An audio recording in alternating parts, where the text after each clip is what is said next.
The United States Central Command confirmed on Sunday that American and Israeli forces have struck over 1,000 targets in Iran since Saturday morning.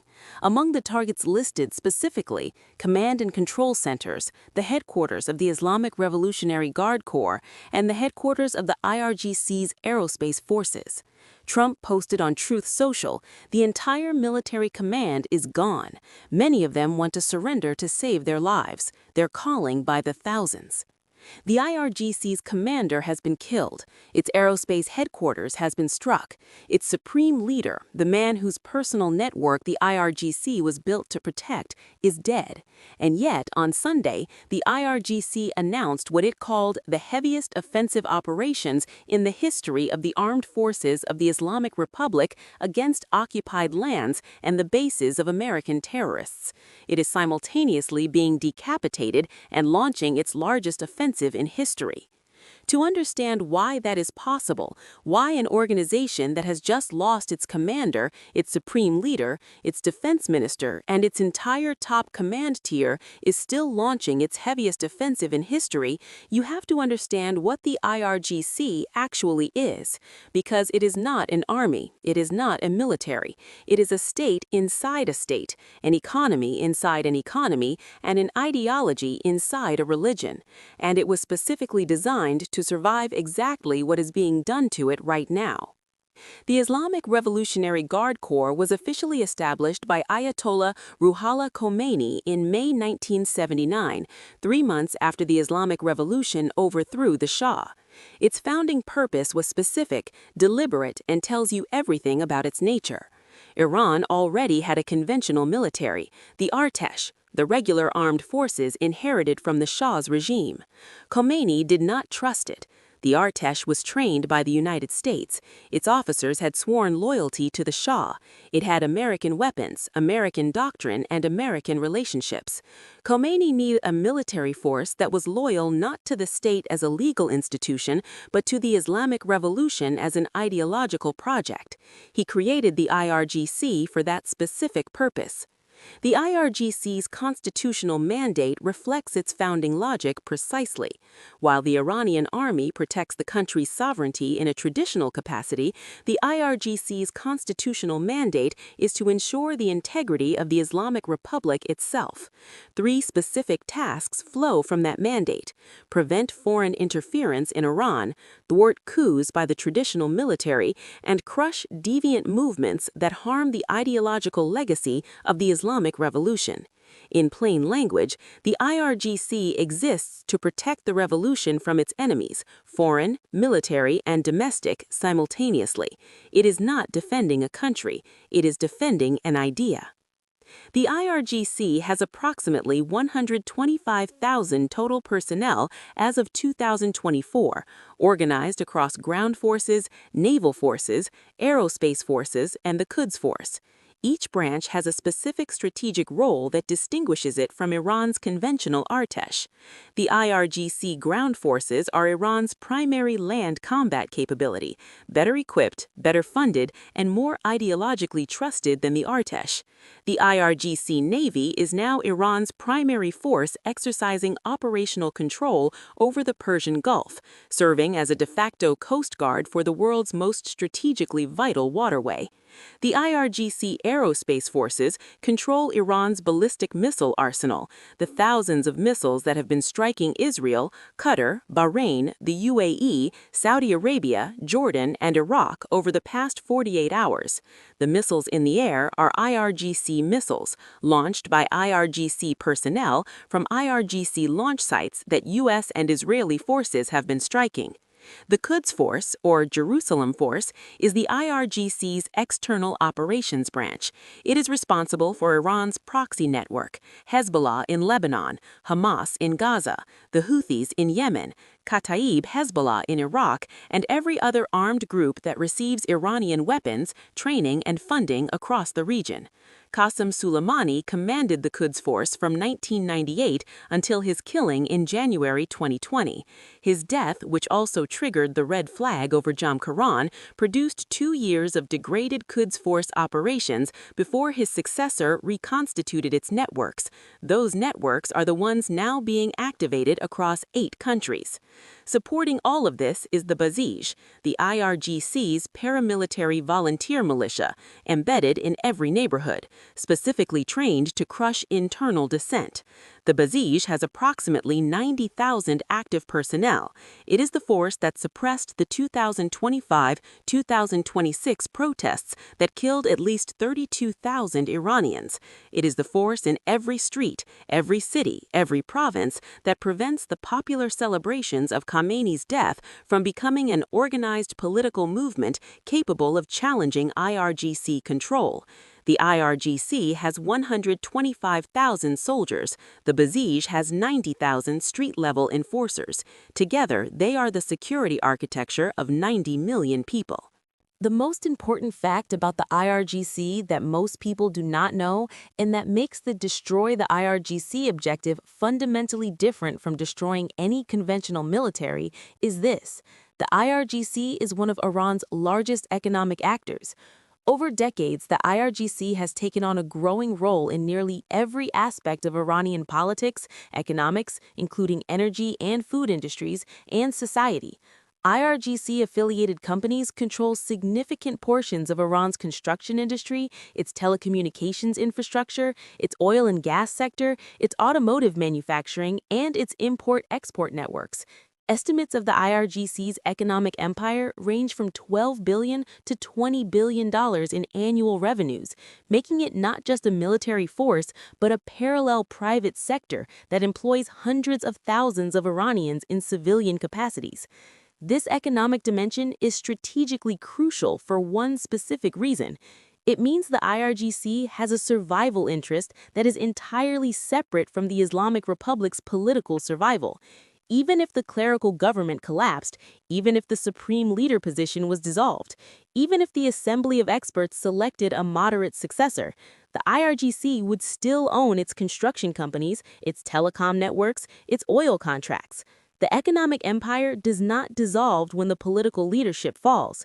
It creates the institutional basis for the IRGC to outlast any political transition and reemerge as the dominant power in whatever government follows. This is the specific reason that Amos Ladlin, the former IDF military intelligence chief, said, "You cannot bring down a regime from the air." The regime is not just the buildings that can be bombed.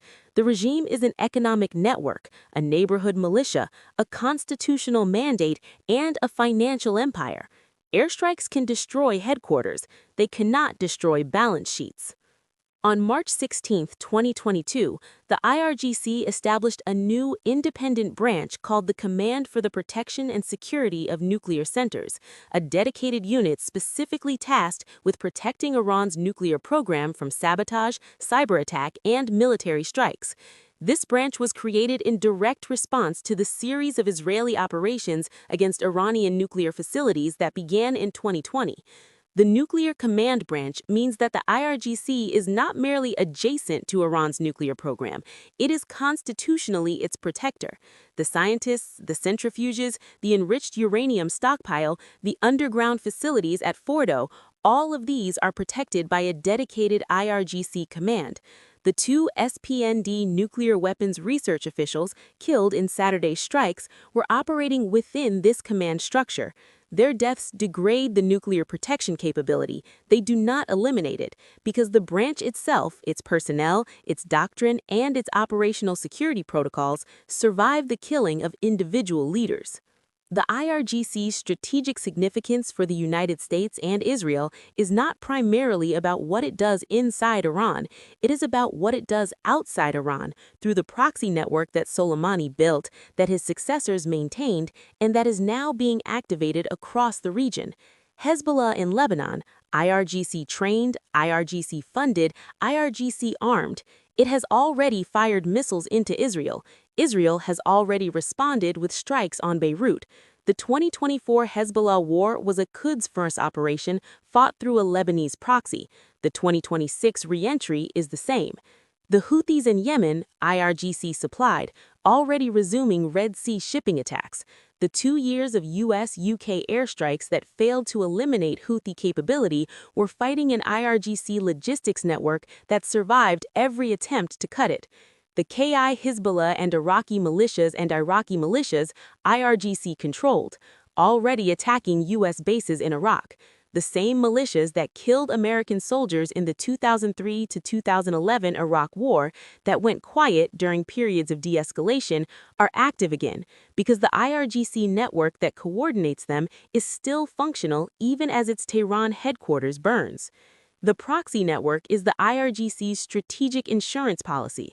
Even if every building in Tehran is struck, even if every missile launch site is destroyed, even if every known IRGC commander is killed, the network outside Iran's borders continues operating. It has its own weapons, its own funding, its own political relationships. The Quds Force built these networks to survive exactly the scenario now unfolding. Trump's claim that the entire military command is gone and that thousands are seeking surrender requires examination against what is actually confirmed and what the IRGC's own actions on Sunday demonstrated.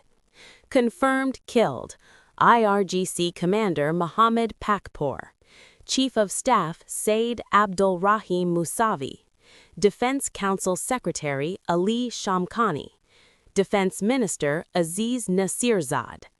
At least 7 Iranian military commanders total per Tasnim. The heads of the Organization of Defensive Innovation and Research, the nuclear weapons research body. The IRGC's Internal Security Forces headquarters destroyed per IDF. Confirmed operational. The IRGC vowed revenge and launched what it called the heaviest offensive operations in the history of the armed forces of the Islamic Republic against occupied lands and the bases of American terrorists. Army Chief Amir Hatami pledged to continue defending the country. Ali Akbar Ahmadian, a top IRGC commander and former security chief, vowed that the Supreme Defense Council would continue its work. Ahmad Vahidi has been named as the new IRGC chief, replacing Pakpour within 48 hours of his death, exactly as Pakpour replaced Salami within 48 hours in June 2025. The pattern is now documented 3 times. Kill the IRGC commander, replacement named within 48 hours, operations continue without interruption. Salami killed June 2025, Pakpour named within 48 hours, 12-day war continued. Pakpour killed February 28, 2026, Vahidi named within 48 hours, largest offensive in IRGC history launched. The decapitation strategy has been executed twice. Twice the organization replaced its leader and kept fighting. The third replacement is already in place. Al Jazeera's analysis, confirmed by multiple independent military analysts, identifies the most dangerous possible outcome of the current IRGC decapitation that Trump's entire command is gone framing entirely misses. While the U.S. bets on a swift government collapse, analysts warn the power vacuum could birth a more aggressive military leadership, fueled by nationalist fury. Al Jazeera's Laqaa Maki described the scenario precisely. The assassination has exposed what she calls a catastrophic intelligence failure for Iran, and this total exposure is likely to drive the surviving leadership underground, turning Iran into a hyper-security state that views any internal dissent as foreign collaboration. This risks a scenario where field commanders, freed from the political caution of the clerical leadership, lash out with greater ferocity. Michael Mulroy, a former U.S. Deputy Assistant Secretary of Defense, confirmed the core analytical finding. Without boots on the ground or a fully armed organic uprising, the state's deep security apparatus can survive simply by maintaining cohesion. The Basij is in every neighborhood. The economic empire is intact. The proxy networks are operating. The new IRGC commander is named. A garrison state is a government that has converted entirely to a military footing, where every institution, every resource, every decision is subordinated to survival against a perceived existential threat. The Islamic Republic was already moving in that direction after the June 2025 war. The killing of Khamenei and the decapitation of the top command accelerates that movement. A garrison state with thousands of ballistic missiles, a proxy network across 4 continents, and the red flag of revenge flying over its holiest mosque is not a defeated state. It is a cornered one, and cornered states with weapons are the most dangerous states on earth.